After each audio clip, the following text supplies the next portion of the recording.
எல்லோருக்கும் வணக்கம். 2025 லெந்து காலகட்டத்தில் நாம் இருக்கிறோம். சிலுவை தியானம் அப்படிங்கிறது கிறிஸ்தவர்களுடைய வாழ்க்கையில் ஒரு முக்கியமான ஒரு பங்கு வகிக்கிறது. நம்ம வருஷம் முழுவதுமே கல்வாரி சிலுவையை நம்ம தியானிக்கிறோம், ரொம்ப நல்லது. ஆனால் அந்த லெந்து காலகட்டத்தில் நமக்கு இது ஒரு நல்ல வாய்ப்பு. கல்வாரி சிலுவையை நாம் தியானிக்கிறதுக்கு எக்ஸ்ட்ரா டைம் எடுத்து உட்கார்ந்து நம்ம அந்த சிலுவையினுடைய காரியங்களை நம்ம தியானிப்பதற்கு ஒரு நல்ல வாய்ப்பாக இருக்கிறது. இப்போ நம்ம இந்த டைமில் என்ன செய்ய போகிறோம்? சிலுவை தியானமும் ஜெபமும் அப்படிங்கிற தலைப்பில் நம்ம சிலுவையை குறித்து நம்ம தியானிக்க போகிறோம். அதை அப்படியே வச்சு அந்த வசனத்தை கொண்டு நாம் ஜெபிக்க போகிறோம். இன்னைக்கு நம்ம பார்க்க வேண்டிய தலைப்பு சிலுவையினுடைய முக்கியத்துவம். சிலுவையினுடைய முக்கியத்துவம் 1 கொரிந்தியர் 2:2 அப்போஸ்தலனாகிய பவுல் இப்படி சொல்கிறாரு: இயேசு கிறிஸ்துவை சிலுவையில் அறையப்பட்ட அவரே அன்றி வேறொன்றையும் உங்களுக்குள்ளே அறியாதிருக்க தீர்மானித்திருக்கிறேன். என்ன தீர்மானித்திருக்கிறாரா? இயேசு கிறிஸ்துவை சிலுவையில் அறையப்பட்ட அவரே அன்றி வேறொன்றையும் உங்களுக்குள்ளே அறியாதிருக்க தீர்மானித்திருக்கிறேன். சார்லஸ் ஸ்பர்ஜன் அப்படிங்கிற ஒரு தேவ மனிதர், அவர் பவுலுடைய இந்த வசனத்தை அவர் எக்ஸ்பிளைன் பண்ணும்போது என்ன சொல்கிறாரு? The man of one subject, the man of one subject. Paul இந்த ஒரு சப்ஜெக்ட் மட்டும்தான் பேசுகிறார். எங்கே போனாலும் நீங்கள் புதிய ஏற்பாடு எடுத்து பார்த்தீங்கன்னா, அவருடைய நிருபங்கள்லாம் எடுத்து பார்த்தீங்கன்னா, மக்களை, புறஜாதி மக்களை கூட கர்த்தர் என்ன பண்ணுறாரு? நிறையா மாற்றத்துக்கு கொண்டு வர்றாரு.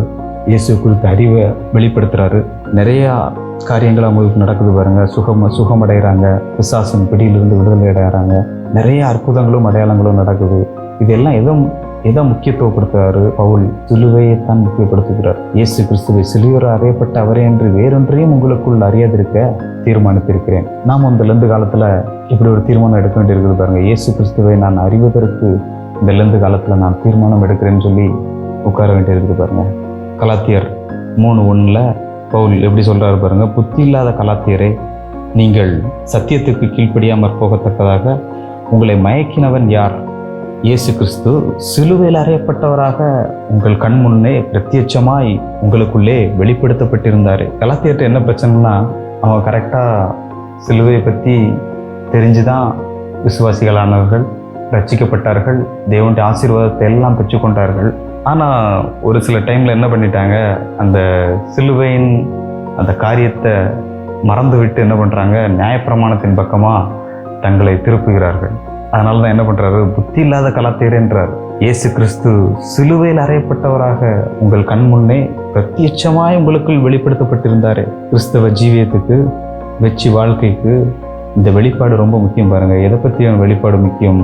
இயேசு கிறிஸ்து சிலுவையில் அறையப்பட்டவராக நம் கண் முன்னே பிரத்யட்சமாய் தெரிய வேண்டும். நாம் ரட்சிக்கப்படும் போது இயேசுவின் சிலுவை மரணத்தின் வெளிப்பாட்டை வச்சுதான் நாம் ரட்சிக்கப்பட்டோம். ஆனால் பாருங்கள், மனுஷனுடைய மனம் சீக்கிரமே எல்லாத்தையுமே மறந்துடும். அதனால தான் இந்த லெந்து காலகட்டங்கள் ரொம்ப முக்கியம் பாருங்கள். இந்த நாட்களை நாம் விசேஷித்து என்ன பண்ணலாம்? சிலுவை நோக்கி மறுபடியும் திரும்ப பார்க்கலாம் பாருங்கள். இப்போது சபைக்குள்ள மிகப்பெரிய பிரச்சனை என்னன்னா, சிலுவையின் வெளிப்பாட்டை மறந்து விட்டார்கள். தங்கள் சுய கிரியைகளை நம்பி போய்கொண்டிருக்கிறார்கள். தேவனிடத்தில் எதை பெற்றுக்கொண்டு வேண்டுமானாலும் எதன் அடிப்படையில் வர வேண்டும் அப்படின்னா, அது சிலுவையின் அடிப்படையில் தான். இயேசு கிறிஸ்து கல்வாரி சிலுவையிலே நமக்காக என்ன செய்திருக்கிறார் என்பதன் அடிப்படையில் மட்டும்தான் பிதாவினிடத்தில் கேட்டு தைரியமாய் நாம் பெற்றுக்கொள்ள முடியும். ஆனால் நியாயப்பிரமாணத்தை நம்பி தன்னுடைய சுய கிரியைகளின் மூலமாக கர்த்தரிடத்தில் எதையுமே பெற்றுக்கொள்ள முடியாது. பாருங்க, கலாத்தியர் 3:13 அப்படி சொல்லியிருக்குது: மரத்திலே தூக்கப்பட்டவன் எவனும் சபிக்கப்பட்டவன் என்று எழுதியிருக்கிறபடி கிறிஸ்து நமக்காக சாபமாகி நியாயப்பிரமாணத்தின் சாபத்திற்கு நம்மை நீங்களாக்கி மீட்டு கொண்டார். கிறிஸ்து நமக்காக சாபமாகி எங்க சாபமானார்? மரத்திலே தூக்கப்பட்டவனும் சபிக்கப்பட்டவன் என்று எழுதியிருக்கிறது. அந்த கல்வாரி சிலுவையிலே கிறிஸ்து சாபமானார்.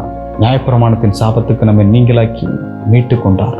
பாருங்க, கல்வாரி சிலுவையின் மூலமாக தான் தேவனை நாம் அப்ரோச் பண்ண முடியும்.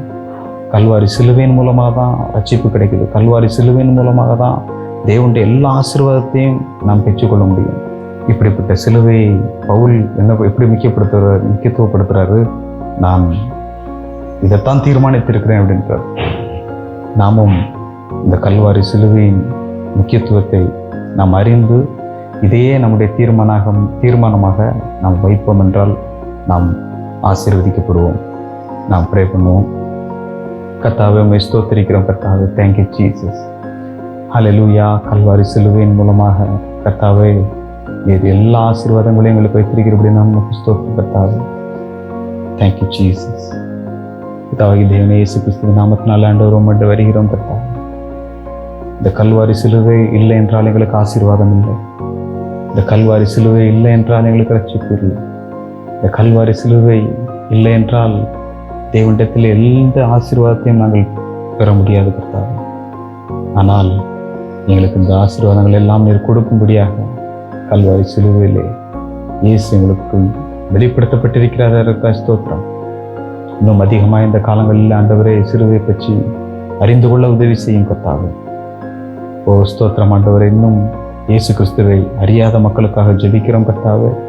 இந்த சிலுவையின் உபதேசத்தின் மூலமாக கர்த்தாவே அநேகர் ஆண்டவர் உம்முடைய திரும்பட்டும் கர்த்தாவே. உம்முடைய காருண்யத்தை, உம்முடைய அன்பை நோக்கி பார்க்கட்டும். அவர்கள் எல்லோரும் ஆசீர்வதிக்கப்படட்டும் கர்த்தாவே. குறிப்பாக நாங்கள் தமிழ்நாட்டுக்காக ஜெபிக்கிறோம் கர்த்தாவே.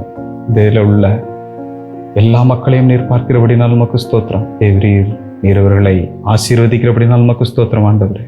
சிலுவை பற்றிய உபதேசம் ஆண்டவரே தமிழ்நாடு முழுவதும் செல்லட்டும் கர்த்தாவே. இந்தியா முழுவதும் செல்லட்டும். எல்லோரையும் நீர் நேசிக்கிறீர் என்பதை அவர்கள் அறிந்து கொள்ளட்டும் கர்த்தாவே. நீரை பொறுப்படுத்திக் கொள்ளும். ஆசீர்வதியும். இயேசுவின் நாமத்தில் ஜெபிக்கிறோம் பிதாவே. ஆமென்.